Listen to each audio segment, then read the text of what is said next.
Halo teman-teman semua, selamat datang di video pembelajaran ilmu alamiah dasar. Pada bab ini, kita akan membahas topik yang sangat dekat dengan kehidupan kita sehari-hari, yaitu kehidupan dan lingkungan. Materi ini penting karena membantu kita memahami bagaimana makhluk hidup bekerja, berinteraksi, dan bagaimana lingkungan memberi pengaruh besar terhadap keberlangsungan hidup di bumi. Mari kita mulai dari hal yang paling mendasar, yaitu ciri-ciri makhluk hidup. Makhluk hidup itu tidak hanya bernapas atau bergerak saja.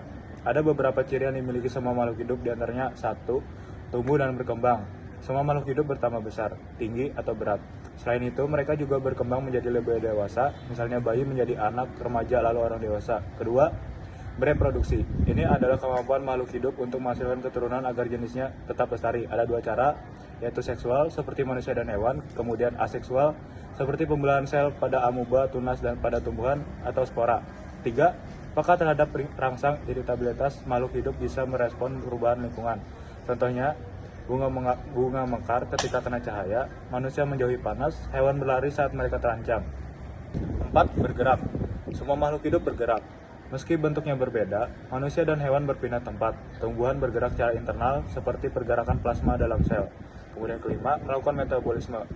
Metabolisme ini adalah proses kimia dalam tubuh seperti mencerna makanan, memecah energi, atau membentuk zat baru. Ada dua jenis metabolisme. 1. Anabolisme, proses membangun zat, misalnya fotosintesis. Kemudian katabolisme, memecah zat untuk energi. Kemudian 6. Beradaptasi. Makhluk hidup mampu menyesuaikan diri dengan lingkungannya. Contohnya, kaktus memiliki duri untuk mengurangi penguapan, dan hewan gurun aktif di malam hari untuk menghindari panas. Kemudian 7. Mengekskresikan zat sisa. Makhluk hidup membuang sisa metabolisme yang tidak diperlukan. Contohnya keringat, urin, dan karbon dioksida. Zat-zat ini dikeluarkan agar tubuh tetap sehat. Selain memiliki ciri tertentu, kehidupan memiliki tingkat organisasi yang berlapis dari yang paling kecil hingga besar, yaitu A. Tingkat molekul dan sel. Molekul menjadi penyusun utama kehidupan. Kemudian sel adalah unit terkecil kehidupan, dapat hidup mandiri atau bergabung membentuk jaringan. B. Tingkat jaringan. Jaringan adalah sekelompok sel yang memiliki bentuk dan fungsi yang sama. Contoh, jaringan otot, jaringan epitel, jaringan silem, dan floem. C. Tingkat organ. Organ adalah gabungan beberapa jaringan yang bekerja bersama menjalankan fungsi tertentu. Contohnya adalah jantung, paru-paru, hati, akar, batang, daun. Kemudian D. Tingkat sistem organ. Beberapa organ bergabung untuk menjalankan fungsi vital tubuh. Contohnya sistem pencernaan, subsistem pernapasan, sistem saraf, sistem transportasi pada tumbuhan. Kemudian E. Tingkat individu. Organisme hidup utuh yang mampu menjalankan seluruh fungsi kehidupan. Contohnya manusia, burung, pohon, mangga, atau bakteri. Kemudian F. Tingkat populasi. Populasi adalah sekumpulan hidup sejenis yang hidup di suatu wilayah tertentu. Contoh, populasi padi di sawah, populasi burung di hutan. G. Tingkat komunitas. Komunitas adalah gabungan berbagai populasi berbeda yang berinteraksi di suatu tempat. Contohnya adalah komunitas sawah yang terdiri atas padi, belalang, katak, ular, dan burung. Kemudian H. Tingkat ekosistem. Interaksi antara komunitas makhluk hidup dengan lingkungan abiotiknya, yaitu tanah, air, udara, cahaya. Contoh ekosistem hutan, ekosistem laut, ekosistem danau. Kemudian yang I. Tingkat biosfer. Keseluruhan ekosistem di bumi mencakup semua makhluk hidup dan lingkungan pendukungnya. Biosfer adalah rumah besar bagi kehidupan di planet kita. Dengan mempelajari tingkat organisasi kehidupan, kita bisa memahami bagaimana bagian-bagian kecil saling bekerja sama membentuk kehidupan yang kompleks. Mempelajari ciri-ciri makhluk hidup dan tingkat organisasi kehidupan bermanfaat untuk 1. Mengenali keunikan kehidupan dibanding benda mati. Kemudian memahami keteraturan biologis dari tingkat terkecil sel hingga terbesar biosfer. Kemudian menyadari keterhubungan antara individu, populasi, komunitas, dan ekosistem. Dan yang terakhir, menumbuhkan sikap peduli terhadap kelestarian kehidupan karena manusia hanyalah satu bagian dari sistem yang lebih besar. Berikutnya, kita masuk ke pembahasan yang tidak kalah menarik, yaitu keanekaragaman hayati atau sering disebut biodiversity. Pengertian keanekaragaman hayati. Keanekaragaman hayati adalah istilah yang digunakan untuk menggambarkan keberagaman makhluk hidup di bumi, baik dari segi jenis, genetik, maupun ekosistem. Indonesia dikenal sebagai mega biodiversity country karena memiliki keberagaman hayati yang sangat tinggi, meliputi flora, fauna, serta ekosistem unik. 2. Tingkat keanekaragaman hayati. Pertama, keanekaragaman genetik. Ini adalah variasi gen dalam suatu spesies. Contoh pertama, berbagai varietas padi seperti padi lokal dan padi hibrida. Yang kedua, berbagai ras anjing dengan karakter yang berbeda-beda. Manfaat keanekaragaman genetik. Yang pertama, meningkatkan ketahanan makhluk hidup terhadap penyakit. Yang kedua, meningkatkan hasil pertanian. Yang ketiga, meningkatkan variasi baru. Yang kedua, keanekaragaman spesies. Ini adalah keberagaman jenis organisme yang berbeda antara satu sama lain. Contoh, yang pertama, beragam jenis burung di hutan. Yang kedua, berbagai jenis ikan di laut. Yang ketiga, banyaknya jenis serangga di daerah tropis. Keanekaragaman spesies membantu menjaga keseimbangan ekosistem karena spesies memiliki peran tertentu dalam rantai makanan. Yang ketiga, keanekaragaman ekosistem. Ini menggambarkan betapa beragamnya lingkungan tempat makhluk hidup tinggal. Contoh ekosistem di Indonesia. Yang pertama ada hutan hujan tropis. Yang kedua, rawa gambut. Yang ketiga, padang rumput. Yang keempat, sawah. Yang kelima, ekosistem laut dan terumbu karang. Mengapa keanekaragaman hayati itu penting? Yang pertama, menyediakan sumber pangan seperti sayur, buah, ikan, dan daging. Yang kedua, menyediakan bahan obat-obatan. Yang ketiga, menjaga keseimbangan alam. Yang keempat, nilai ekonomi tinggi, misalnya pariwisata. Yang kelima, menjadi identitas budaya. Namun, keberagaman hayati menghadapi ancaman besar seperti deforestasi. Yang kedua, pencemaran air dan udara.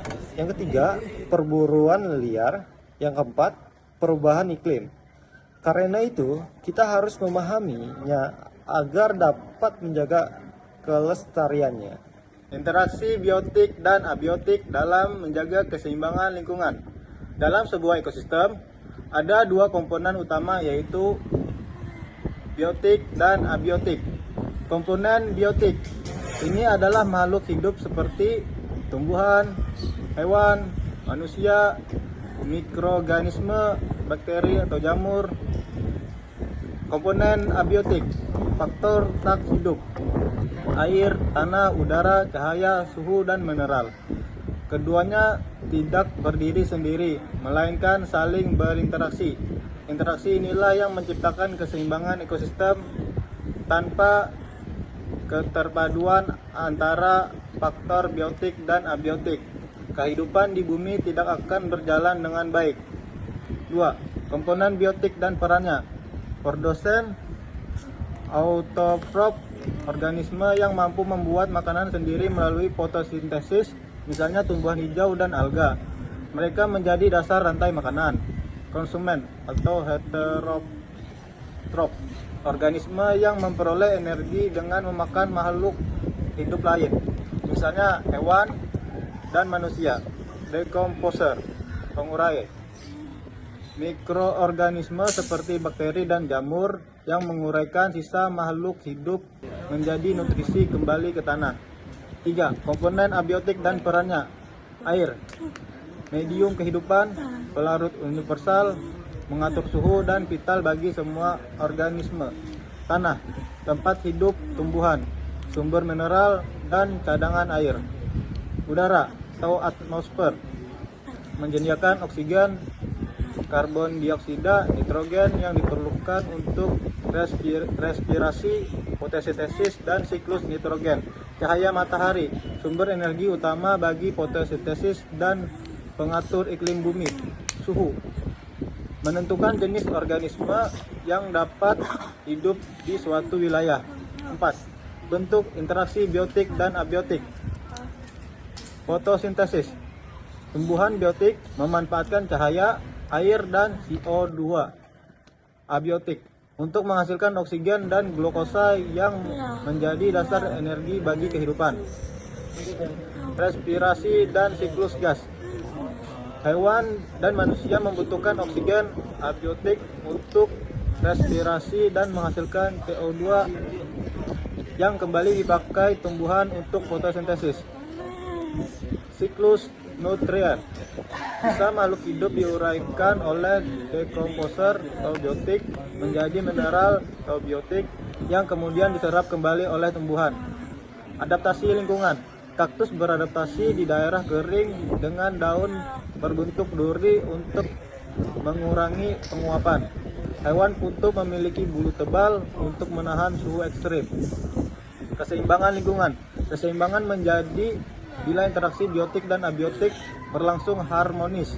Contoh keseimbangan: rantai makanan yang utuh, siklus air yang terjaga, udara bersih yang cukup untuk fotosintesis dan respirasi. Gangguan salah satu faktor berdampak pada keseluruhan ekosistem. Misalnya, populasi udara mengganggu pernapasan manusia dan hewan. Deforestasi menyebabkan erosi dan kekeringan. Makna bagi mahasiswa yang memahami interaksi biotik dan abiotik, mahasiswa diharapkan menyadari bahwa kehidupan sangat bergantung pada keterpaduan unsur hidup dan tak hidup. Memahami pentingnya menjaga keseimbangan lingkungan melalui tindakan nyata, hemat air, menjaga kualitas udara, melestarikan hutan. Mampu mengaitkan konsep ekologi dengan permasalahan lingkungan sehari-hari. Interaksi antara komponen biotik dan abiotik adalah fondasi ekosistem. Produsen, konsumen, dekomposer, serta faktor air, tanah, udara, cahaya, dan suhu bekerja bersama menciptakan siklus yang mendukung kehidupan. Bila salah satu terganggu, keseimbangan lingkungan akan runtuh sehingga manusia perlu berperan aktif menjaga kelestariannya. Manusia adalah makhluk hidup yang tidak dapat hidup terlepas dari ekosistem. Seperti makhluk lainnya, manusia membutuhkan udara untuk bernapas, air untuk minum, tanah untuk bercocok tanam, dan sumber daya alam untuk keberlangsungan hidup. Namun, manusia tidak memiliki keistimewaan berupa akal, pikiran, dan teknologi, hingga perannya dalam ekosistem jauh lebih besar dibanding makhluk hidup lainnya. Seperti bisa menjadi penjaga keseimbangan atau justru perusak lingkungan. Kedua, manusia adalah komponen biotik dalam ekosistem. A.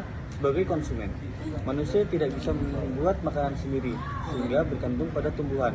Sebagai produsen dan hewan, berada pada tingkatan konsumen premier, sekunder, maupun puncak dalam rantai makanan. B. Sebagai pengelola lingkungan, manusia memiliki kemampuan mengolah sumber daya alam untuk memenuhi kebutuhan hidup. Contohnya, pertanian, perikanan, peternakan, dan kehutanan. C. Sebagai agen perubahan, manusia dapat memperbaiki lingkungan melalui konservasi, penghijauan, dan inovasi ramah lingkungan. Sebaliknya, manusia juga dapat merusak lingkungan melalui pencemaran, deforestasi, dan eksploitasi berlebihan. 3. Peran positif manusia dalam ekosistem. Konservasi alam, seperti menjaga hutan, melestarikan satwa langka, menjaga kawasan laut. Teknologi ramah lingkungan, pengembangan energi terbarukan seperti matahari, angin, dan bioenergi. Pengolahan sampah, daur ulang, pengurangan plastik, pemanfaatan limbah organik. Kemudian, rehabilitasi lingkungan, seperti melakukan rehabilitasi, restorasi terumbu karang, dan pemulihan lahan kritis.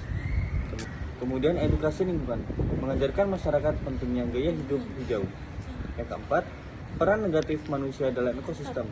Yang pertama, pencemaran, baik melalui udara seperti asap kendaraan ataupun industri, air seperti limbah cair, sampah plastik, dan tanah seperti bahan kimia dan pestisida. Kemudian ada eksploitasi berlebihan seperti penebangan hutan, penangkapan ikan dengan cara destruktif, penambangan ilegal. Kemudian ada perubahan iklim, meningkatnya emisi gas rumah kaca yang mempercepat pemanasan global. Kerusakan habitat, pembangunan kota, jalan, dan industri yang mengurangi ruang hidup flora dan fauna. Yang kelima, tanggung jawab manusia terhadap ekosistem. Menyadari bahwa manusia bukan penguasa, tetapi bagian dari ekosistem. Memanfaatkan sumber daya alam secara bijaksana dengan prinsip pembangunan keberlanjutan. Sustainable development. Mengurangi jejak ekologis dengan gaya hidup hemat energi, minim sampah, dan ramah lingkungan. Mengedepankan etika lingkungan yakni menjaga alam demi generasi kini dan generasi yang akan datang.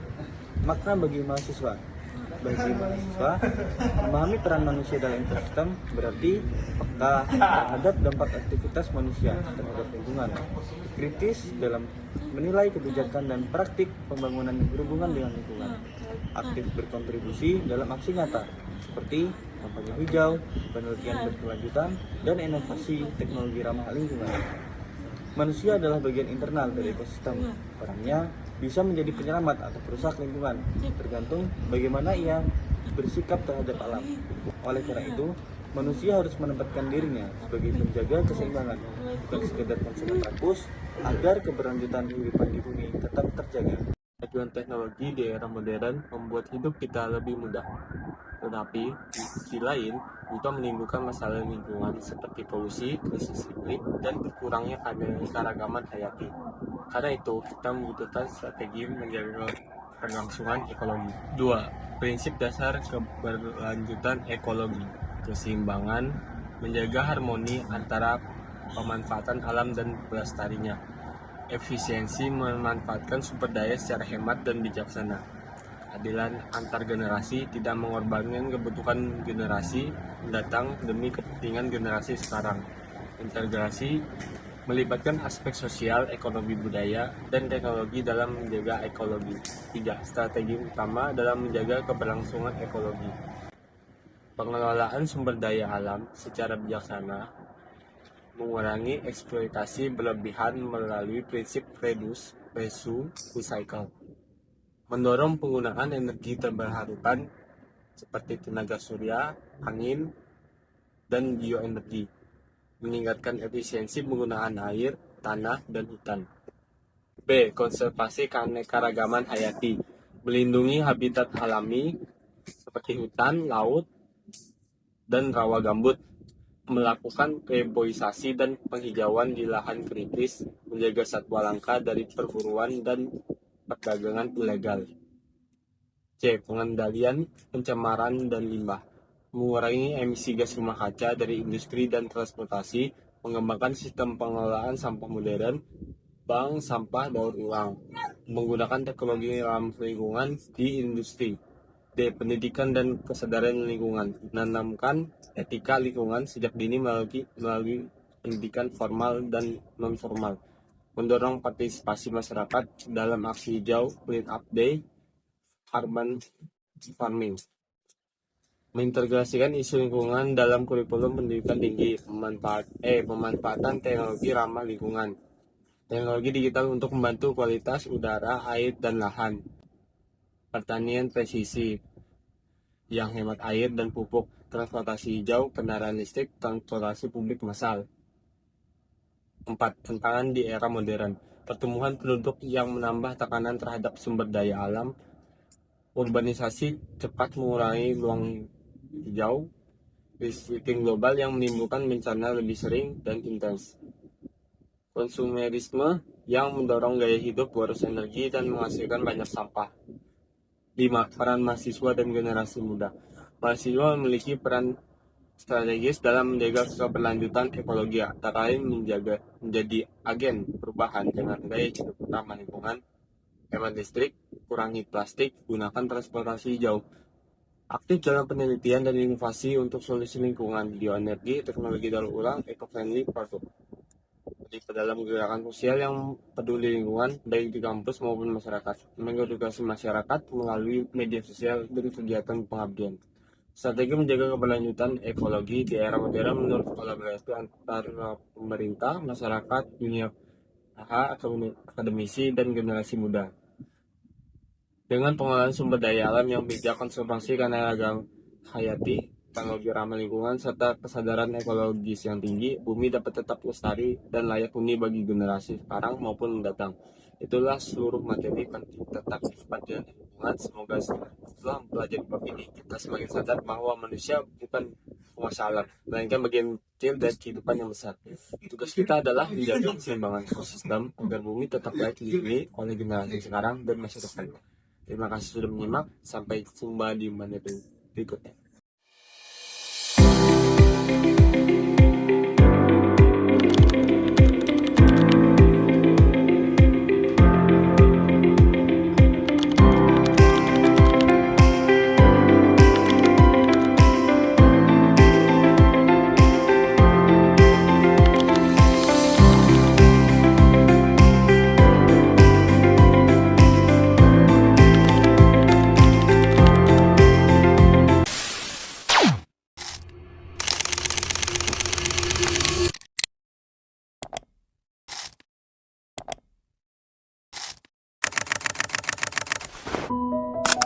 Alam memberi kita udara untuk bernapas, air untuk hidup, dan bumi untuk berpijak. Tapi pada hari ini, hutan semakin gundul, sungai penuh sampah, dan udara makin tercemar. Jika alam rusak, maka manusia juga ikut merasakan dampaknya, seperti banjir, panas ekstrim, dan krisis air bukan hanya sekedar berita, tetapi adalah ancaman yang nyata. Menjaga alam tidak harus hal besar, mulai dari hal sederhana, seperti kurangi sampah plastik, hemat air, tanam pohon, dan jaga lingkungan sekitar. Karena alam bukan warisan nenek moyang, melainkan titipan untuk generasi masa depan.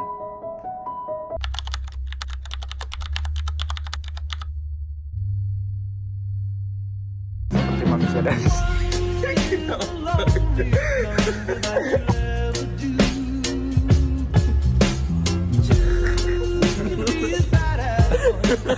Pertama, yaitu biotik dan abiotik.